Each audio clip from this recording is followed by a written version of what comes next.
ভাঙনের মানুষ যেভাবে এখানে বাজে অবস্থার মধ্যে বাস করছে, গঙ্গার ভাঙনের সাথে মানুষ লড়ে পারছে না।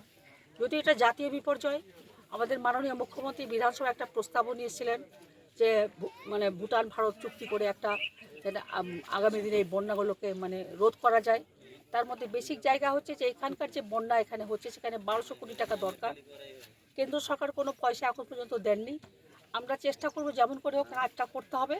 বর্তমান যে অবস্থা আছে, আপনারা গঙ্গাটা চারদিকে পরিদর্শন করে দেখলেন, আমরাও দেখলাম। যে কোনো সময় মা গঙ্গা যদি মনে করেন 1 সেকেন্ডের মধ্যে ডুবে চলে যেতে পারেন। মানুষ এদিকে গেলেও মরছে, ওইদিকে গেলেও মরছে। এখানকার আমি হাত জোর করে মানুষের কাছে বলেছি, তারা জমির এনওসি দিচ্ছেন এবং এখানে আজকে থেকে কাজগুলো শুরু হয়ে যাবে। একটা রিং মার একটা হবে, তারপরে যখন মেন মান আমাদের কাজ হবে তখন আমাদের রিং মারটা লাগবে না, তখন ওরা ঠিক আছে। এবং যাতে করে তাদের পাশেও আমরা থাকতে পারে, সরকার আমাদের তাদের পাশে থাকবে। তাদের যে কোনো সমস্যার মধ্যে আমরা তাদের সঙ্গে আছি। এটা হচ্ছে কালুটন টোলা এবং বসন্ত টোলা, দুটো গ্রামের প্রচুর পরিমাণে ভাঙন কিন্তু আমি আগে থেকেই দেখলাম যে জল প্রায় লেভেলে আছে। বৃষ্টি এখনও আসেনি, উনি দেখছেন যে কখন আসবেন আমি জানি না, যদি এখনও কম আসবে ভালো, কিন্তু খুব বাজে অবস্থা আছে আমাদের এই মানে গঙ্গার কবলিত এলাকার মানুষদের। আমি আজকে জানি না, তাদের মধ্যে অনেক আমার গ্রামের ছেলেরাই অনেক বেশি ভালো জানে গঙ্গার ভাঙনটা কীভাবে রোধ করা যায়।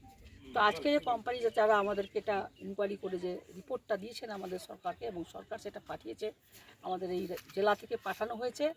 এটা যদি কাজ করা যায় তাহলে আমাদের পুরো কংক্রিট কাজ হবে এবং বাঁধগুলো যাতে কংক্রিট হয় সেদিকে আমরা একটা দৃষ্টি আকর্ষণ করেছি।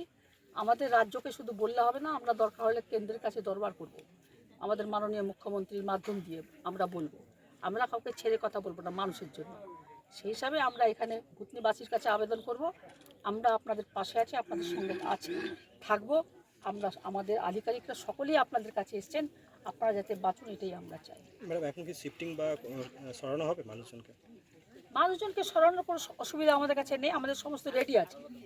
যখনই আমাদের কোনো জলের কোনো অবস্থা আসবে, মানুষকে সঙ্গে সঙ্গে রেস্কিউ করার ব্যবস্থা আমাদের আছে, তাদের পাশে দাঁড়াবার আমাদের টোটাল অ্যারেঞ্জমেন্ট করা আছে। তবে আমি এটুকু আশা করি, এটা হয়তো আশা করি নাও হতে পারে, না হয় উচিত, তবে আমরা মানুষের পাশে আমরা সবসময় আছি। এবং এই রিং বাঁধটা হলে কিছুটা আমরা বাঁচবো, যে আমরা মানে আমরা এখান থেকে আমরা বাঁচতে পারবো। তবে আমাদের এই মানে এটা কোশি নদীর থেকে ভাঙনটা শুরু হচ্ছে। তাহলে আপনারা সবাই ভালো থাকুন এবং মানুষ এখানে ভালো থাকুক, এটুকুনি আমি আবেদন করি।